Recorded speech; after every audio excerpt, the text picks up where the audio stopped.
మహాభారతంలోని మహనీయ ఘట్టాలు. ప్రవచనం డాక్టర్ పోలేపెద్ది రాధాకృష్ణమూర్తి. 31వ ప్రవచనం. ఇంతకుముందు మనం జరుపుకున్నటువంటి 30వ వాచిక సేవ అంటే ఆశ్రమవాస పర్వంలో గాంధారి, ధృతరాష్ట్రులు, కుంతీదేవి, సంజయుడు, విదురుడు 5గురు తపోవనాలకు వెళ్ళారు. సంజయుడు హిమాలయాలకు వెళ్ళిపోయినాడు. విదురుడు, కుంతి, గాంధారి, ధృతరాష్ట్రుడు నిర్యాణం చెందారు.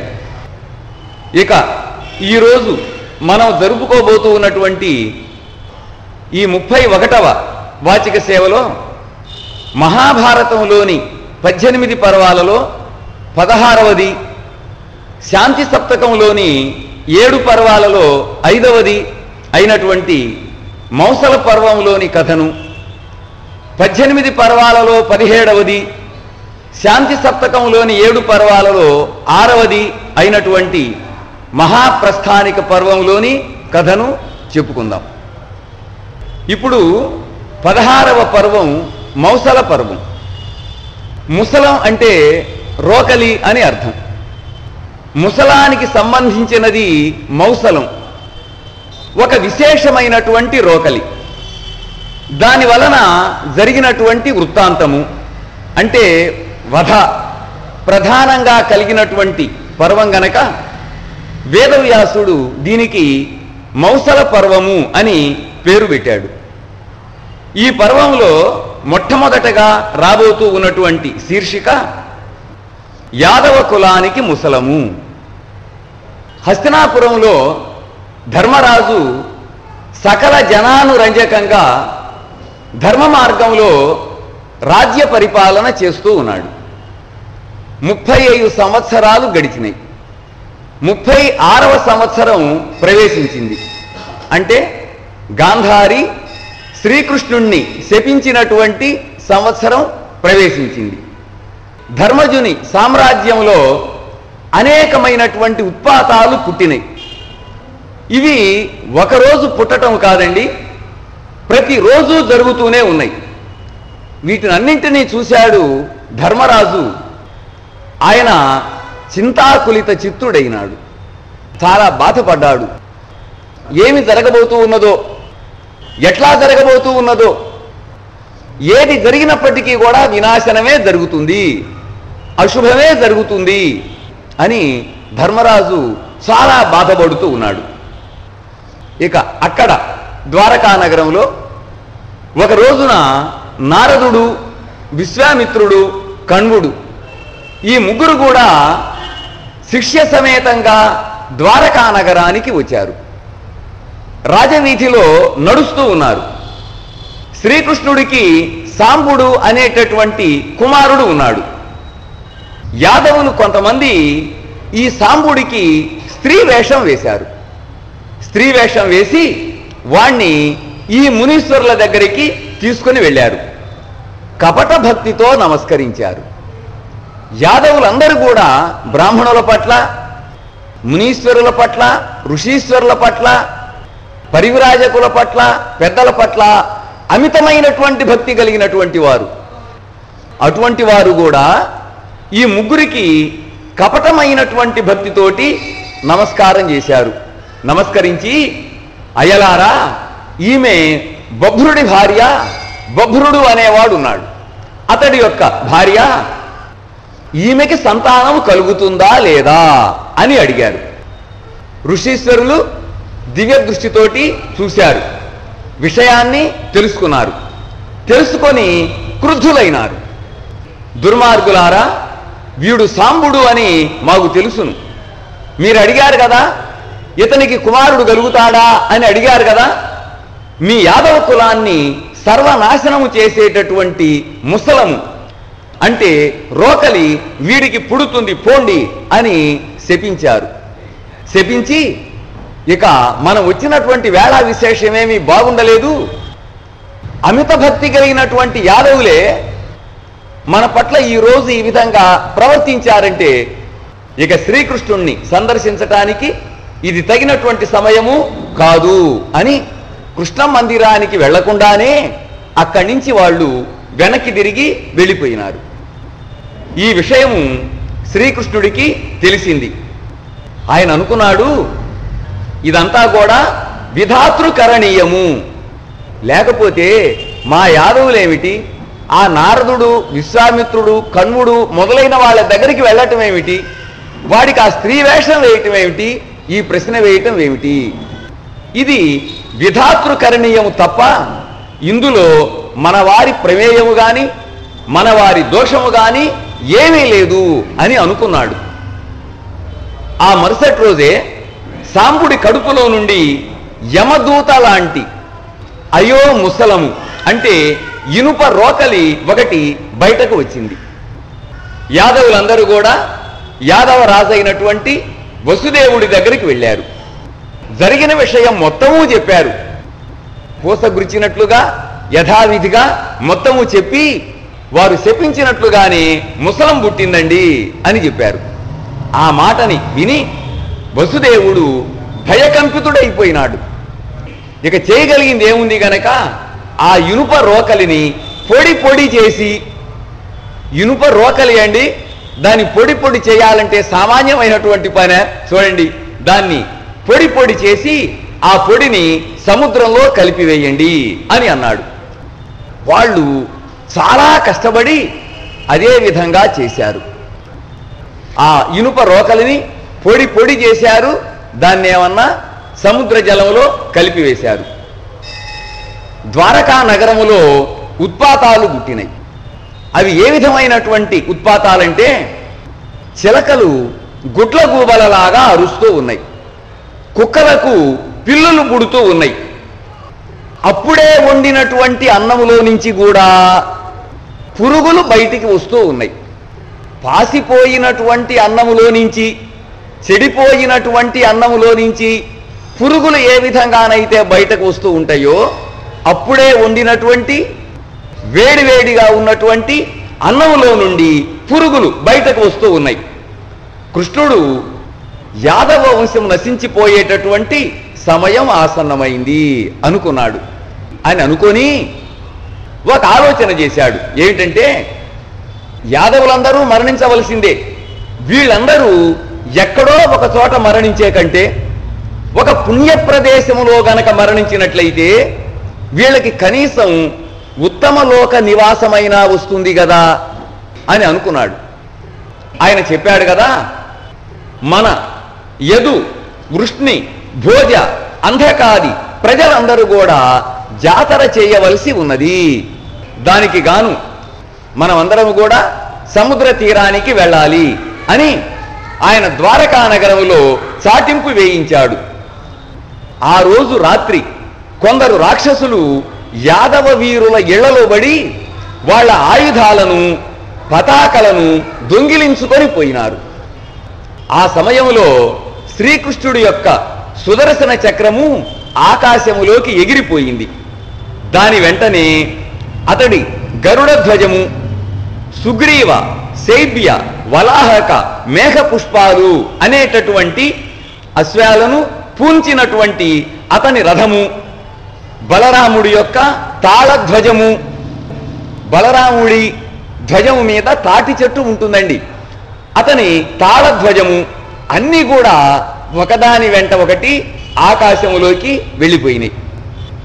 జాతర నిర్వహించటం కోసము బలరాముడు, శ్రీకృష్ణుడు, సాత్యకి మొదలైన వాళ్ళందరూ కూడా అంతఃపుర కాంతలతో సహా సముద్ర తీరానికి వెళ్ళారు. ద్వారకా నగరవాసులు, స్త్రీలు, పురుషులు, ఆబాల గోపాలము అందరూ కూడా అక్కడికే చేరారు. ఆ సమయంలో ఉద్ధవుడు అన్నాడు కదా, కృష్ణ, నేను అరణ్యాలకు వెళ్ళిపోతాను, వెళ్ళి అక్కడ తపో జీవితాన్ని గడుపుతాను, నువ్వు అనుమతించవలసింది అంటూ వారందరి వద్ద అనుమతిని తీసుకొని తపోవనానికి వెళ్ళిపోయినాడు ఉద్ధవుడు. అప్పుడు బలరాముడు కూడా, కృష్ణ, నేను కూడా వెళ్ళిపోతాను అన్నాడు. కృష్ణుడు ఆలోచించాడు, ఆలోచించి సరే అన్నయ్య అన్నాడు. అనగానే బలరాముడు అక్కడ నుండి చాలా దూరము వెళ్ళాడు. ఒక పెద్ద చెట్టు క్రింద ధ్యాన నిమగ్నుడై కూర్చున్నాడు. ఇక ఇక్కడ సముద్ర తీరములో యాదవులందరూ కూడా కడుపు నిండా తిన్నారు. వినాశకాలం దాపురిస్తూ ఉన్నది కదండి. పీకల దాకా మద్యపానం చేశారు. విధివశాన సాత్యకి, కృతవర్మ, ప్రద్యుమ్నుడు మొదలైన వాళ్ళు కూడా ఎటువంటి మహానుభావులండి వాళ్ళు, ఎటువంటి పుణ్య చరిత్రులండి వాళ్ళందరూ కూడా. సాత్యకి, కృతవర్మ, ప్రద్యుమ్నుడు మొదలైనటువంటి వాళ్ళు కూడా మితిమీరి మద్యపానం చేశారు. అప్పుడు సాత్యకి ఏది మద్యపానం చేసి మత్తిల్లి ఉన్నటువంటి సాత్యకి కృతవర్మను చూసి అన్నాడు కదా, కృతవర్మ నువ్వు పరమ దుర్మార్గుడివి. ఆనాడు సౌప్తిక ప్రళయం జరిగినటువంటి రోజున, సౌప్తిక పర్వంలో సౌప్తిక ప్రళయం జరిగింది కదండి. ఉప పాండవుల్ని చంపారు కదండి రథికత్రయము. సౌప్తిక ప్రళయం జరిగినటువంటి రోజు రాత్రి నిద్రపోతూ ఉన్న పాండవ వీరులని నువ్వు చంపేశావు నిర్దాక్షిణ్యంగా. ఎంత దుర్మార్గుడివి కాకపోతే అన్నాడు సాత్యకి. అనేసరికి ప్రద్యుమ్నుడు అన్నాడు కదా, చిన్ననాన్న నీచులు చేసేటటువంటి పనులు అట్లాగే ఉంటాయి, నువ్వు మెదలకుండా ఊరుకో అని అన్నాడు. ముగ్గురికి మధ్య మాట పెరిగింది. వాడు ఒక మాట, వీడు ఒక మాట, వాడిని మించి వీడు, వీడిని మించి వాడు, మాట పెరిగిపోయింది. ఆ రకంగా వాక్కలహం వచ్చిందండి. వెంటనే సాత్యకి ఒక ఖడ్గాన్ని తీశాడండి. ఋషీశ్వరుల శాపం వలన పుట్టినటువంటి ముసలము యొక్క శక్తి ఆ ఖడ్గంలోకి ప్రవేశించింది, దానిని ఆవహించింది. వెంటనే సాత్యకి ఆ ఖడ్గంతో కృతవర్మ కంఠాన్ని నరికివేశాడు. కృతవర్మ మరణించాడు. యదు, వృష్ణి, భోజక, అంధకాది వీరులు, సామాన్య ప్రజలు అందరూ కూడా లేచారు కోపంగా. సముద్ర తీరాన ఉన్నటువంటి తుంగ పరకని లాగి, అవి ఎట్లా ఉన్నాయంటే 3 అంచుల తుంగ పరకలు. దేవేంద్రుడి వజ్రాయుధానికి 100 అంచులు ఉంటాయే, ఆ విధంగానండి తుంగ పరకలు ఉన్నాయే, వాటికి 3 అంచులు ఉన్నాయండి. సముద్ర తీరాన ఉన్నటువంటి 3 అంచుల తుంగ పరకలను పెరికారు. అప్పటికే ఆ ముసలాయుధ శక్తి రోకలి ఉన్నదే, ఆ రోకలి యొక్క శక్తి వాటిని ఆవహించి ఉన్నది. వాళ్ళు ఆ యదువీరులు ఉన్నారే, యాదవులు మొదలైనటువంటి వాళ్ళు ఉన్నారే, వాళ్ళందరూ కూడా వాటినే ఆయుధాలు చేసుకొని యుద్ధానికి అంటే పరస్పరము కొట్టుకోవటానికి దిగారు. ఆ యుద్ధంలో అంటే ఆ కొట్లాటలో సాత్యకి, అనిరుద్ధుడు, ప్రద్యుమ్నుడు, సాంబుడు, గదుడు మొదలైనటువంటి వాళ్ళు అందరూ కూడా వీరాధి వీరులు అనేకులు మరణించారు. శ్రీకృష్ణుడు ఈ విషయాన్ని చూశాడు, ఈ సందర్భాన్ని చూశాడు. మునీంద్రుల శాప ప్రభావం వల్లనే అతడికి అపరిమితమైనటువంటి ఆగ్రహం వచ్చింది. ఆ కోపంతో ఆ శ్రీకృష్ణుడు ఆ తుంగ పరకలనే తీసుకున్నాడు. కృష్ణుడు కూడా ఆ తుంగ పరకలనే తీసుకున్నాడు. వాటితోటి కొట్టి కొట్టి కొట్టి ఇంతకు ముందు కొట్లాటలో మరణించగా మిగిలి ఉన్నటువంటి యాదవ వీరులు ఉన్నారే, ఆ కొంతమందిలో చాలా మందిని చంపివేశాడు. అంతకుముందు కొట్లాట జరిగింది, వీరాధి వీరులు మొత్తము మరణించారు, కొంతమంది మిగిలి ఉన్నారు. ఆ కొంతమందిలో చాలా మందిని శ్రీకృష్ణుడు చంపివేశాడు. దీనితోటి యదువంశము దాదాపుగా నాశనమైపోయింది. ఇప్పుడు రాబోతూ ఉన్నటువంటి శీర్షిక బలరామ కృష్ణుల అవతార పరిసమాప్తి. యాదవ వీరుల హననము, యాదవ వీరుల నిర్యాణము అయిపోయిన తర్వాత శ్రీకృష్ణుడు ధ్యాననిష్ఠుడై ఉన్నటువంటి బలరాముడి దగ్గరికి వెళ్ళాడు. దారుకుణ్ణి పిలిచాడు. దారుకుణ్ణి పిలిచి, దారుక నువ్వు వెంటనే ఒక పని చేయాలి. ఏమిటంటే హస్తినాపురానికి వెళ్ళు. హస్తినాపురానికి వెళ్ళి మన అర్జునుణ్ణి వెంటబెట్టుకొనిరా అని అన్నాడు. దారుకుడు అట్లాగే అన్నాడు. హస్తినాపురానికి వెళ్ళాడు. ఇక యాదవ కాంతలనందరినీ ద్వారకా నగరానికి తీసుకొని వెళ్ళవలసి ఉన్నది. అందుకని శ్రీకృష్ణుడు ఏం చేశాడంటే బభ్రుడు అనేవాణ్ణి పిలిచి, నాయనా, ఈ యాదవ కాంతలనందరినీ కూడా ద్వారకా నగరానికి తీసుకొని వెళ్ళవలసి ఉన్నది అని అన్నాడు. అతను అట్లాగే చేస్తానని యాదవ కాంతల్ని తీసుకొని వెళుతూ ఉన్నాడు. అట్లా వెళ్ళాడో లేదో ఒక బోయవాడు వచ్చాడు, బభ్రుణ్ణి చంపివేశాడు. ఈ పనిని పురమాయించటానికి ఎవరూ లేకపోయేసరికి మిగిలి ఉన్నవాడు కృష్ణుడు మాత్రమే. కృష్ణుడికి తప్పలేదు. అందుకని శ్రీకృష్ణుడే వాళ్ళనందరినీ ద్వారకా నగరానికి చేర్చాడు. యాదవ వంశ వినాశనాన్ని గురించి వసుదేవుడికి చెప్పాడు. వసుదేవుడు ఆ విషయాన్ని విని చాలా బాధపడ్డాడు. కృష్ణుడు ఒక్కడే బలరాముడి దగ్గరికి వెళ్ళాడు. ఆదిశేషుడి అంశలో జన్మించినటువంటి బలరాముడి ముఖము నుండి ఒక మహాసర్పము, పెద్దదైనటువంటి ఒక సర్పము బయటకు వచ్చింది. అది సముద్రములోకి వెళ్ళిపోయింది. నాగరాజులు దానికి భక్తిపూర్వకంగా గౌరవ పురస్సరంగా స్వాగతాన్ని పలికారు. వాళ్ళందరూ స్వాగతం చెబుతూ ఉండగా ఆదిశేషుడు ఆ సముద్ర జలాల నుండి బయటకు వచ్చాడు. ఆ సర్పాన్ని తనలో కలుపుకొన్నాడు. ఆ విధంగా బలరాముడు తన యోగ బలముతో తన పాంచభౌతికమైనటువంటి శరీరాన్ని వదిలివేశాడు. బలరాముడు నిర్యాణం చెందాడు. శ్రీకృష్ణుడు చూశాడు. నా అవతారాన్ని చాలిద్దాము అని అనుకున్నాడు. చాలా కాలం క్రితము ఒక సంఘటన జరిగింది. ఏమిటంటే, ఒక రోజున దుర్వాస మహర్షి శ్రీకృష్ణుడికి ఒక దివ్యమైనటువంటి పాయసాన్ని ఇచ్చాడు. పాయసాన్నిచ్చి, నాయనా, శరీరం అంతటా కూడా ఈ పాయసాన్ని రాసుకో అని అన్నాడు. ఆయన వెళ్ళిపోయినాడు. కృష్ణుడు ఆ పాయసాన్ని శరీరం అంతటా రాసుకున్నాడు. కానీ అరికాలికి మాత్రము రాసుకోవటము మర్చిపోయినాడు. అదండి విధి లిఖితం అనేది అట్లా ఉంటుందండి. అరికాలికి రాసుకోవటం అనేది మర్చిపోయినాడు. ఇప్పుడు శ్రీకృష్ణుడికి ఆ విషయము గుర్తుకొచ్చి నేను ప్రాణత్యాగం చేయటానికి ఇది ఉపకరిస్తుంది అని అనుకున్నాడు. హాయిగా ప్రశాంతంగా నేల మీద పడుకున్నాడు.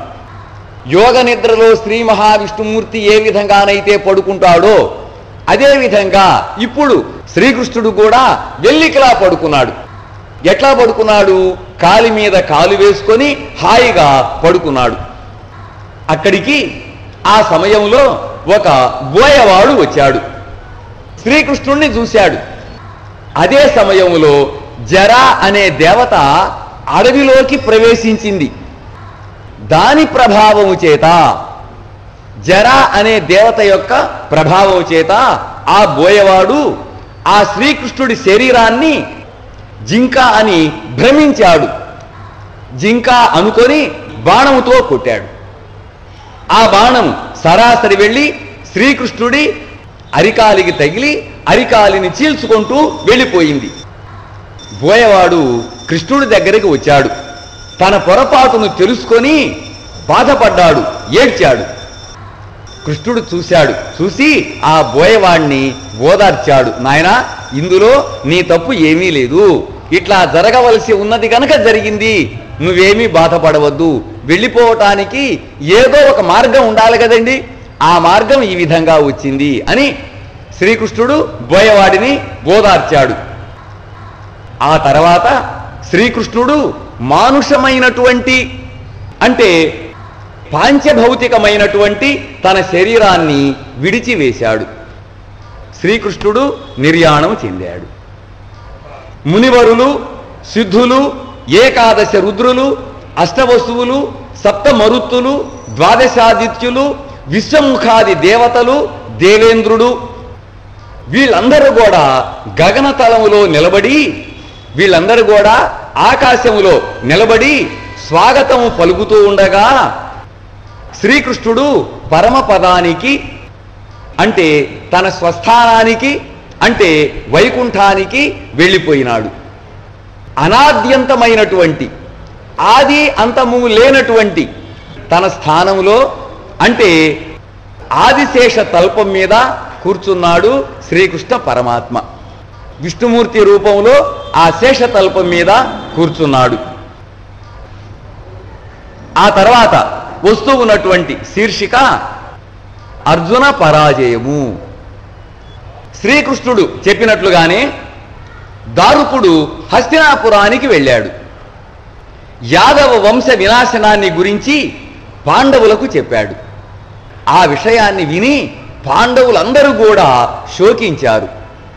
అర్జునుడు తన గాంధీవాన్ని అక్షయ తూణీరాలను తీసుకొని ద్వారకా నగరానికి వెళ్ళాడు. రుక్మిణి సత్యభామ మొదలైనటువంటి శ్రీకృష్ణుడి అష్టమహిషులను 16,000 మంది కృష్ణకాంతలను వసుదేవుణ్ణి ఓదార్చాడు. యదువీరుల రాజసభ అయినటువంటి కృష్ణుడి రాజసభ అయినటువంటి సుధర్మకు వెళ్ళాడు. యాదవ మంత్రులను పౌర ముఖ్యులను పిలిచాడు. పిలిచి అర్జునుడు అన్నాడు కదా, ఈ రోజుకి 7వ రోజున సముద్రము ద్వారకా నగరాన్ని ముంచబోతూ ఉన్నది. ద్వారకా నగరం సముద్రంలో మునిగిపోబోతూ ఉన్నది. కాబట్టి మనమందరము కూడా ద్వారకా నగరాన్ని వదిలిపెట్టి ఇంద్రప్రస్థానికి వెళదాము అని అన్నాడు. మరునాడు ఉదయము వసుదేవుడు నిర్మల యోగనిష్ఠుడైనాడు. తన శరీరాన్ని వదిలివేసి పుణ్యలోకాలకు వెళ్ళాడు. వసుదేవుడు నిర్యాణం చెందాడు. అర్జునుడు వసుదేవుడికి పితృమేధాన్ని అంటే అంత్యక్రియను జరిపాడు. దేవకి మొదలైనటువంటి వసుదేవుడి భార్యలు వసుదేవుడితో సహగమనం చేశారు. అర్జునుడు మరణించినటువంటి యదువీరులకు అందరికీ సముచితమైనటువంటి రీతిలో ఉత్తర క్రియలు జరిపాడు. ఆ తర్వాత అర్జునుడు బలరామకృష్ణులు ఎక్కడ ఉన్నారు అని వెతుకుతూ వెళ్ళాడు. వెళ్ళి ఒక చోట శ్రీకృష్ణుడి యొక్క మృత శరీరాన్ని చూశాడు. చూసి మూర్ఛితుడై నేల మీద పడిపోయినాడు. కొంతసేపటికి తెప్పరిల్లాడు. గోలుగోలున విలపించాడు. ఆ తర్వాత ఆ చుట్టుపట్ల వెతికాడు. బలరాముడి మృత శరీరము కనపడ్డది. అర్జునుడి యొక్క శోకము అధికమైంది. అర్జునుడు బలరామ కృష్ణుల శరీరాలకు అగ్ని సంస్కారం చేశాడు. అర్జునుడు ద్వారకకు వచ్చినటువంటి 7వ రోజు సూర్యోదయం కాకముందే అర్జునుడు కృష్ణుడి అంతఃపుర కాంతలను ద్వారకా నగరంలోని ఆబాల గోపాలాన్ని పశు సంపదను ఇతరమైనటువంటి సంపదను వెంటబెట్టుకొని బయలుదేరారు. అందరూ ద్వారకా నగరాన్ని దాటారు. సూర్యోదయం అయింది. తక్షణమే అదే క్షణంలో సముద్రము భయంకరంగా పొంగింది. ద్వారకా నగరాన్ని పూర్తిగా ముంచివేసింది, తనలో కలుపుకొన్నది. ద్వారకా నగరము సముద్రంలో కలిసిపోయింది. ఇక అందరూ కూడా ఇంద్రప్రస్థానికి వెళుతూ పంచవటము అనే చోట విడిది చేశారు. ఆ సమయంలోనండి ఒక కిరాతుల గుంపు వీళ్ళ మీద పడ్డది. వాళ్ళండి ఆడవాళ్ల సొమ్ములనన్నింటినీ అపహరించారు. వాళ్ళని అనేక విధాలుగా హింసించారు. అర్జునుడు గాంధీవాన్ని అందుకున్నాడు. ప్రచండ బాణ నికరాన్ని వారి మీదికి వదిలాడు. విచిత్రం ఏమిటి అంటే ఆ బాణాల వలన ఆ దొంగలలో ఏ ఒక్కరికి ఏ చిన్న గాయమైనా కాలేదు. అప్పుడు అర్జునుడు దివ్యాస్త్ర ప్రయోగం చేద్దాం అనుకున్నాడు. శస్త్రాల వల్ల ప్రయోజనం ఏమీ లేకపోయింది. అంటే భుజబలంతో ప్రయోగించేటటువంటి శస్త్రాల వల్ల ప్రయోజనం ఏమీ లేకపోయింది. పోయింది. మంత్రబలం ఉన్నది కదా, మంత్రముతో పనిచేసేటటువంటి మంత్రబలంతో పనిచేసేటటువంటి అస్త్రాలను ప్రయోగిద్దాం అనుకున్నాడు. కానీ ఏ అస్త్రానికి సంబంధించినటువంటి ఏ ఒక్క మంత్రము కూడా అతనికి స్ఫురణకు రాలేదు. ఇది అర్జునుడి ఘోర పరాజయము. వాళ్ళ మీద పడినటువంటి దొంగలు యాదవ కాంతల యొక్క ఆభరణాలను వాళ్ళ సంపదను మొత్తాన్ని దోచుకున్నారు, వెళ్ళిపోయినారు దొంగలు. అందరూ కురుక్షేత్రాన్ని చేరారు. అప్పుడు అర్జునుడు కృతవర్మ కుమారుడికి మృత్తికావతము అనే పురాన్ని ఇచ్చివేసి, నాయన ఈ యాదవులలో కొంతమందిని తీసుకొని వెళ్ళి ఆ రాజ్యాన్ని పరిపాలించుకో అని పంపించి వేశాడు. సాత్యకి కుమారుడికి సరస్వతీ నగరాన్ని, వజ్రుడికి ఇంద్రప్రస్థాన్ని ఇచ్చాడు. ఇచ్చి మీరందరూ కూడా మీ బంధువులను పరివారాన్ని వెంటబెట్టుకొని ఆయా ప్రదేశాలకు వెళ్ళి ఆ ప్రదేశాలను ఏలుకోండి, ఆ పట్టణాలని ఏలుకోండి అని అన్నాడు. వాళ్ళందరూ కూడా పరమ సంతోషంతో అక్కడి నుండి వెళ్ళిపోయినారు. అప్పుడు అర్జునుడు శ్రీకృష్ణుడి పట్టమహిషుల దగ్గరకు వెళ్ళాడు. వెళ్ళి వారందరికీ నమస్కారం చేశాడు. నిదానంగా బలరామకృష్ణుల నిర్యాణ వార్తను చెప్పాడు. ఆ వార్తను విన్నటువంటి కృష్ణకాంతలు అందరూ కూడా శోకించారు. అర్జునుడు బలరామకృష్ణుల నిర్యాణ వార్తను చెప్పాడు. చెప్పి అన్నాడు కదా, అమ్మా ఈ వార్తను ఇన్నాళ్లుగా మీకు చెప్పకుండా ఇప్పుడు చెబుతూ ఉన్నందుకు నన్ను క్షమించండి అన్నాడు. వారి పాదాల మీద వ్రాలిపోయి వాళ్ళకి నమస్కారం చేశాడు. శ్రీకృష్ణుడి భార్యలు, అర్జునా నువ్వు చేసినటువంటి దాంట్లో దోషం అనేది ఇసుమంతైనా లేదు అని అన్నారు. ఆ తర్వాత రుక్మిణి, జాంబవతి మరికొంతమంది శ్రీకృష్ణుడి భార్యలు ఆ కృష్ణ పరమాత్మను స్మరిస్తూ అగ్నిప్రవేశం చేశారు. సత్యభామ ఇంకా మిగిలి ఉన్నటువంటి కృష్ణకాంతలు మేము తపోవనాలకు వెళ్ళి తపో జీవితాన్ని గడుపుతాము అన్నారు. వాళ్ళందరూ కూడా తపోవనాలకు వెళ్ళిపోయినారు. ఇప్పుడు రాబోతూ ఉన్నటువంటి శీర్షిక మహాప్రస్థాన సంకల్పము. ప్రస్థానము అంటే ప్రయాణము అని అర్థం. మహాప్రస్థానము అంటే గొప్పదైనటువంటి ప్రయాణము. ఎక్కడి నుంచి అయితే మనం వచ్చామో, ఏ దివ్య లోకము నుండి అయితే మనం ఇక్కడికి వచ్చామో, ఈ భూలోకానికి వచ్చామో, మళ్ళీ ఆ దివ్య లోకానికి ప్రయాణం చేయటము, దీన్ని ఏమంటామండి? మహాప్రస్థానము అని అంటాం. అర్జునుడు బ్రహ్మ విద్యానిధి అయినటువంటి వేదవ్యాసుడి వద్దకు వెళ్ళాడు. వెళ్ళి జరిగిన వృత్తాంతం మొత్తము కూడా పూసగుచ్చినట్లుగా చెప్పాడు. తన పరాజయంతో సహా జరిగిన దాన్ని మొత్తాన్ని కూడా వేదవ్యాసుడికి వివరించాడు.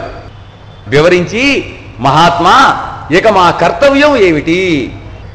కృష్ణుడు మరణించాడు, బలరాముడు మరణించాడు, కృష్ణ కాంతలందరూ వెళ్ళిపోయినారు, 16,000 మంది కాంతలు వెళ్ళిపోయినారు, యదువీరులు మొత్తము పోయినారు, మొత్తం వెళ్ళిపోయినారు. మహాత్మా ఇక మా కర్తవ్యం ఏమిటి? మేం చేయవలసింది ఏమిటి అని అడిగాడు.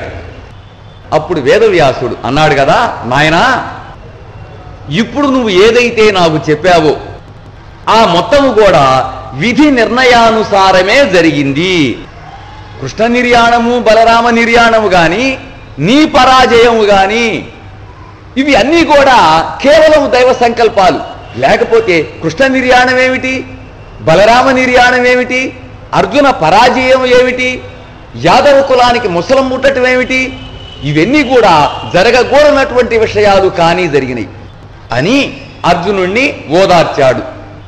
ఓదార్చి, ఇక నువ్వు అడిగావు కదా మా కర్తవ్యం ఏమిటి, మేం చేయవలసింది ఏమిటి అని అడిగావు కదా, చెబుతున్నాను విను. అర్జున, మీరు గత కాలానికి సంబంధించినటువంటి విషయాలను గురించి ఏమీ ఆలోచించవద్దు. అసలు మీ అన్నదమ్ములు 5 ధర్మరాజు, భీముడు, అర్జునుడు, నకులుడు, సహదేవుడు, ద్రౌపదీదేవి, మీరు 6 కూడా వికార రూపాలైనటువంటి పుట్టటము, ఉండటము, పెరగటము, తరగటము, మరణించటము, ఈ మొదలైనటువంటి 6 వికారాలు ఉన్నాయండి. ఇది పాంచభౌతికమైనటువంటి శరీరానికి ఉన్నాయి. అందుకని ఏమన్నాడు? వికార రూపాలైనటువంటి ఈ పాంచభౌతిక శరీరాలను వదిలిపెట్టివేయండి, నిశ్చింతగా వదిలివేయండి, మహాప్రస్థానం చేయండి, ఉత్తమ లోకాలకి వెళ్ళిపోండి అని అన్నాడు. ఆ మాటలను విన్నటువంటి అర్జునుడి హృదయములో ఉన్న శోకము, మోహము రెండు కూడా సమూలంగా నశించిపోయినాయి. అతనికి అద్వితీయమైనటువంటి అనిదం పూర్వమైనటువంటి, అనిదం పూర్వము ఇంతకు పూర్వము లేనటువంటి, ఇంతకు ముందు లేనటువంటి అమితమైనటువంటి ఆనందము కలిగింది. ఆయన వేదవ్యాసుడికి భక్తి పురస్సరంగా నమస్కరించాడు. హస్తినాపురానికి వెళ్ళిపోయినాడు. అర్జునుడు హస్తినాపురానికి వెళ్ళిపోయినాడు. ధర్మరాజు మొదలైనటువంటి వాళ్ళకి, ద్రౌపదీదేవికి తన ద్వారకా నగర ప్రయాణములో జరిగినటువంటి విశేషాలను అన్నింటినీ చెప్పాడు. విని వాళ్ళందరూ కూడా శోక సంతప్త హృదయులైనారు.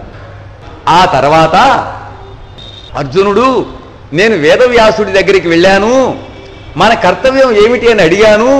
ఆయన చెప్పాడు కదా, నాయనా మీరు ఆరుగురు కూడా మీ పాంచభౌతిక శరీరాలను నిశ్చింతగా వదిలివేసి ఉత్తమ లోకాలకి వెళ్ళిపోమన్నాడు అని వేదవ్యాసుడు సూచించినటువంటి విషయాన్ని కూడా చెప్పాడు అని వైశంపాయనుడు జనమేజయుడికి చెప్పాడు అని సూతుడు శౌనకాది మహామునులకు చెప్పాడు. ఇంతటితోటి మౌసల పర్వం పూర్తయింది. ఆ తర్వాత మనము 17వ పర్వమైనటువంటి, అంటే శాంతి సప్తకములో 6వ పర్వమైనటువంటి మహాప్రస్థానిక పర్వములో ఉన్న కథాభాగాన్ని చెప్పుకుందాం.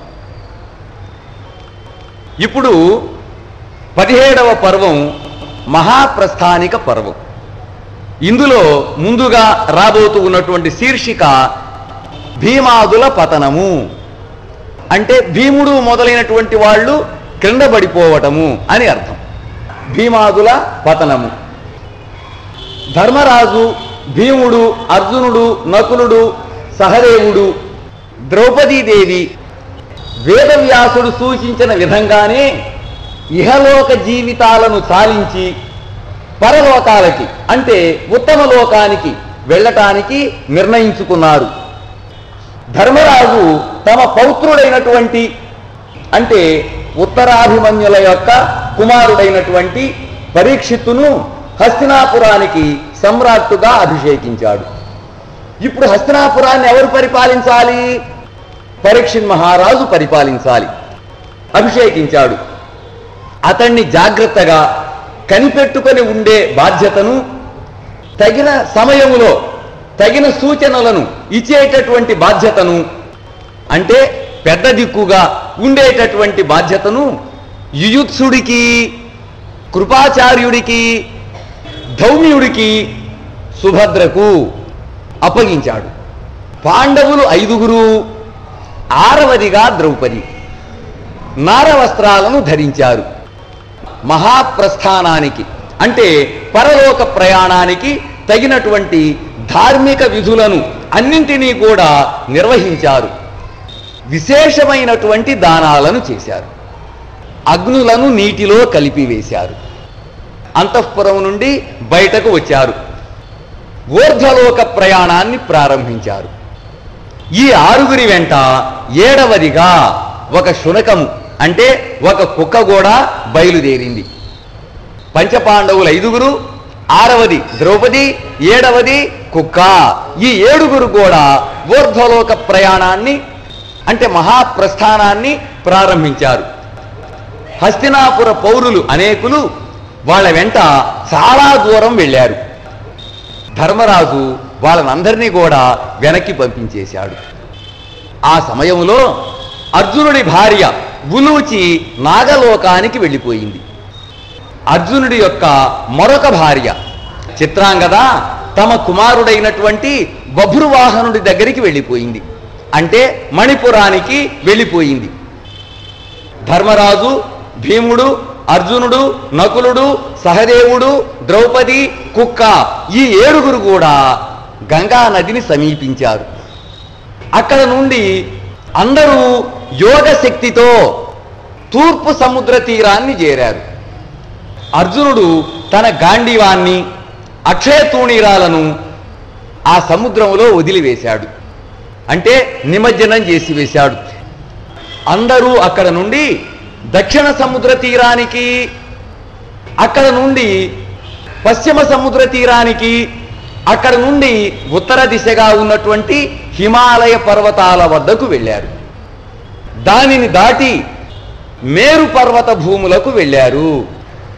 అక్కడ నుండి పరమపదానికి ప్రయాణిస్తూ ఉన్నారు. ఇక ఊర్ధ్వ దిశగా నడిచి వెళుతూ ఉన్నారు. ఆ విధంగా ప్రయాణిస్తూ ఉన్నటువంటి సమయంలో ద్రౌపదీదేవి మరణించి భూపతనమైపోతూ ఉన్నది. భీముడు ఈ విషయాన్ని గమనించి, అన్నయ్య, ద్రౌపది భూపతనమైపోతున్నది, ఈ భూపతనానికి కారణమేమిటి అని అడిగాడు. ధర్మరాజు అన్నాడు కదా, భీమసేన, ద్రౌపది అన్ని విధాలుగా సుగుణవతే, ఆవిడలో ఏ లోపము లేదు. కానీ మన నలుగురి పట్ల కంటే కూడా అర్జునుడి పట్ల ద్రౌపదికి పక్షపాతము ఎక్కువ, ప్రేమ ఎక్కువ. ఆ కారణంగానే ద్రౌపదీదేవి భూపతనమైంది అని అన్నాడు. అంటే ఆమెకున్నటువంటి ఈ పక్షపాత బుద్ధే ఆవిడ యొక్క భూపతనానికి కారణము అన్నాడు ధర్మరాజు. ఆ తర్వాత సహదేవుడు భూపతనమైనాడు. భీమసేనుడు, అన్నా, దీనికి కారణమేమిటి అని అడిగాడు. అప్పుడు ధర్మరాజు అన్నాడు కదా, భీమసేన, ప్రపంచములో తనను మించినటువంటి ప్రాజ్ఞుడు, గొప్పదైనటువంటి తెలివితేటలు కలిగినటువంటి వాడు, విశేషమైన తెలివితేటలు కలిగినటువంటి వాడు, ప్రాజ్ఞుడు లేడు అనేటటువంటి గర్వము సహదేవుడికి అధికంగా ఉన్నది. అతడి పతనానికి కారణం ఇది అని అన్నాడు. సహదేవ పతనానికి కారణమేమిటి? విద్యాహంకారము. ఈ విద్యాహంకారం వల్లనే సహదేవుడు భూపతనమైనాడు అని చెప్పాడు. ఆ తర్వాత నకులుడు భూపతనమైనాడు. భీమసేనుడు, అన్నా, దీనికి కారణమేమిటి అని అడిగాడు. అప్పుడు ధర్మరాజు అన్నాడు కదా, భీమసేన, సౌందర్యంలో తనకు సాటి రాదగినటువంటి వాడు ఎవడూ లేడు అనేటటువంటి గర్వము నకులుడికి అత్యధికంగా ఉన్నది. కాబట్టే ఇట్లా జరిగింది అని అన్నాడు. కాబట్టి నకుల పతనానికి కారణం ఏమిటి అంటే అతని రూపగర్వము అని అన్నాడు. ఆ తర్వాత అర్జునుడు భూపతనమైనాడు. భీమసేనుడు, అన్నా, దీనికి కారణమేమిటి అని అడిగాడు. అప్పుడు ధర్మరాజు అన్నాడు కదా, భీమసేన, ఈ అర్జునుడు కౌరవులందరినీ ఒక్క రోజులో చంపివేస్తాను అన్నాడు. కానీ చంపలేకపోయినాడు కదా, అసత్య దోషం ఉంది కదా. ఆ అసత్య దోషమే, ఆ ప్రతిజ్ఞాభంగ దోషమే ఇతడి పతనానికి కారణము. అదీ కాకుండా వీడు ఇతర ధనుర్ధారులనందరినీ నిందిస్తూ ఉంటాడు, అది మరొక కారణము అని అన్నాడు. అంటే అసత్య దోషం ఒకటి, మాత్సర్య దోషం ఒకటి, ఈ రెండు కారణాలుగా అర్జునుడు పతనమైపోయినాడు అని చెప్పాడు. కొంతసేపటికి భీమసేనుడు భూపతనం అవుతూ ఉన్నాడు. అన్నా, నేను పడిపోతూ ఉన్నాను, దీనికి కారణమేమిటి అన్నాడు. నాలో లోపం ఏమిటి అన్నట్లుగా అడిగాడు. అడిగేసరికి ధర్మరాజు అన్నాడు కదా, భీమసేన, నీకు తిండి యావ ఎక్కువ. ఏమండి, నీకు తిండి యావ ఎక్కువ, భుజబలము కూడా చాలా ఎక్కువ. ఈ గర్వంతోటే నువ్వు ఎప్పుడు కూడా వ్యర్థపు మాటలు మాట్లాడుతూ ఉంటావు. నీ పతనానికి కారణం ఇది అని అన్నాడు. తమ్ముడు తనవాడైనా ధర్మం చెప్పాలి, సామెత ఉంది కదండి. నీ పతనానికి కారణం ఇది అని అన్నాడు. భీమసేనుడు భూపతనమైపోయినాడు. ధర్మరాజు, కుక్క, ఈ ఇద్దరు మాత్రమే హాయిగా, సంతోషంగా, అనాయాసంగా ముందుకు సాగిపోతూ ఉన్నారు. ఆ సమయంలో దేవేంద్రుడు ఒక దివ్యమైనటువంటి రథాన్ని ఎక్కి ఆ ఇద్దరి దగ్గరకు వచ్చాడు. ధర్మరాజు దేవేంద్రుడికి నమస్కారం చేశాడు. అప్పుడు ఇంద్రుడు అన్నాడు కదా, ధర్మరాజా, ఈ రథాన్ని ఎక్కు, స్వర్గలోకానికి వెళదాం అని అన్నాడు. అప్పుడు ధర్మరాజు అన్నాడు కదా, మహేంద్ర, మా తమ్ముళ్ళు నలుగురు, ద్రౌపదీదేవి నా వెంట లేకుండా నేను స్వర్గానికి రాను. ఇక్కడి దాకా నాతో వచ్చినటువంటి వాళ్ళు అందరము కలిసి బయలుదేరాం. కానీ దురదృష్టవశాత్తుగా వాళ్ళు భూపత్రం అయిపోయినారు. వాళ్ళు లేకుండా మాత్రం నేను స్వర్గానికి రాను. మా 6గురితో పాటుగా ఈ భవ్య సారమేయానికి కూడా భవ్యమైనటువంటి లోకోత్తరమైనటువంటి విశేషమైనటువంటి ఏమండి 99 సుగుణాలు ఉండి కించిత్తు దోషం వల్ల 6గురు భూపతనమైపోయినటువంటి సమయంలో ఈ ఒక్క కుక్క నా వెంట ఇక్కడ దాకా వచ్చిందంటే ఇది సామాన్యమైనటువంటి శునకం అయి ఉంటుందా? ఈ భవ్య సారమేయానికి కూడా స్వర్గవాస భాగ్యాన్ని అనుగ్రహించు. అట్లా గనక అనుగ్రహించినట్లయితే అంటే నాతో పాటుగా ఆ నలుగురిని, ద్రౌపదీదేవిని, ఈ కుక్కని స్వర్గానికి గనక తీసుకొని వెళ్ళినట్లయితే, నువ్వు అంగీకరించినట్లయితే మేము 7గురము కూడా స్వర్గలోకానికి వస్తాము, మాననీయమైనటువంటి ఆనందాన్ని అనుభవిస్తాము అని అన్నాడు ధర్మరాజు. అప్పుడు ఇంద్రుడు అన్నాడు కదా, ధర్మరాజా నీకు తెలియందేముంది, పాంచభౌతికమైనటువంటి శరీరంతో స్వర్గలోకానికి వెళ్ళగలిగే యోగ సిద్ధి మీ 9 తమ్ముళ్లకు ద్రౌపదీదేవికి లేదు. అందువలనే వాళ్ళు వాళ్ళ శరీరాలను వదిలివేసి దివ్య శరీరాలను పొంది స్వర్గలోకానికి వెళ్ళిపోయినారు. ఇక ఈ కుక్క సంగతి, శునకానికి అమర్త్య భావము కుదరదు. మర్త్యులు అంటే మరణించేటటువంటి వాళ్ళు, అమర్త్యులు అంటే మరణించనటువంటి వాళ్ళు దేవతలు. అమర్త్య భావము అంటే దేవతాభావము. శునకానికి అమర్త్య భావము కుదరదు. కాబట్టి ఈ శునకం సంగతి మర్చిపో. ఏమన్నాడండి, ఈ కుక్క సంగతి మర్చిపోయి నువ్వు ఒక్కడివే ఈ రథాన్ని ఎక్కు, మనమిద్దరము స్వర్గానికి వెళదాం అన్నాడు దేవేంద్రుడు. ధర్మరాజు అంగీకరించలేదు. అదే సమయంలో ఆ కుక్క స్థానంలో యమధర్మరాజు ప్రత్యక్షమైనాడు. అంటే ఆ భవ్య సారమేయం ఎవరండి? యమధర్మరాజు. సామాన్యమైన దేవత యమధర్మరాజు అంటే ధర్మాలన్నింటికీ మించినటువంటిది యమధర్మం. ఆ యమధర్మానికి అధిపతి యమధర్మరాజు. ఆ యమధర్మరాజు అక్కడ ప్రత్యక్షమైనాడు. అప్పుడు యమధర్మరాజు అన్నాడు కదా, అనఘా ధర్మరాజా, అఘము అంటే పాపము, అనఘుడు ఏ పాపము లేనటువంటి వాడు. ధర్మరాజా నువ్వు అనఘుడివి, ఏ పాపము లేనటువంటి వాడివి అని అంతరార్థం అండి. అనగా ధర్మరాజా, సరినీకు దివమునందును గలరే, నీతో సాటి రాగలిగినటువంటి వాళ్ళు 33 కోట్ల మంది దేవతలలో ఎవరైనా ఉన్నారా? ఎవరూ లేరు అన్నాడు. లేరు. పాంచభౌతికమైన శరీరంతో స్వర్గానికి వెళ్ళే అర్హత నీకు మాత్రమే ఉన్నది. కాబట్టి రథాన్ని ఎక్కు, మనం స్వర్గలోకానికి వెళ్ళిపోదాము అన్నాడు యమధర్మరాజు. ధర్మరాజు సందేహిస్తూ ఉన్నాడు, ఆయన ఆలోచిస్తూ ఉన్నాడు. అప్పుడు ఇంద్రుడు అన్నాడు కదా, ధర్మరాజా, హస్తినాపురాన్ని వదిలివేసి అంటే భూలోకాన్ని వదిలివేసి ఇంత దూరం వచ్చినటువంటి నీకు ఈ స్నేహబంధాలు తగవు. వాడు నా తమ్ముళ్ళు, ఈవిడ నా భార్య అనేటటువంటి స్నేహమున్నదే, ఈ బంధమున్నదే నీకు తగదు. కాబట్టి వెళదాం పదా అన్నాడు దేవేంద్రుడు.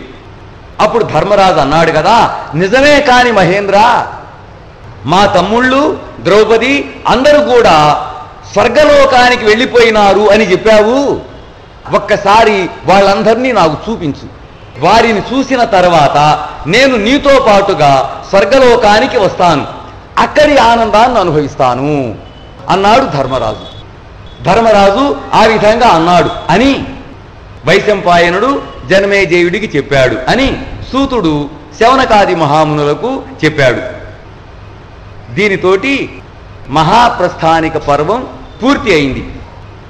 రాబోయేటటువంటి అంటే రేపు జరగబోయేటటువంటి 32వ వాచిక సేవలో మహాభారతములోని 18 పర్వాలలో చిట్ట చివరిది అంటే 18వది శాంతి సప్తకములోని 7 పర్వాలలో చిట్ట చివరిది అంటే 7వది అయినటువంటి స్వర్గారోహణ పర్వంలోని కథాభాగాన్ని చెప్పుకుందాం.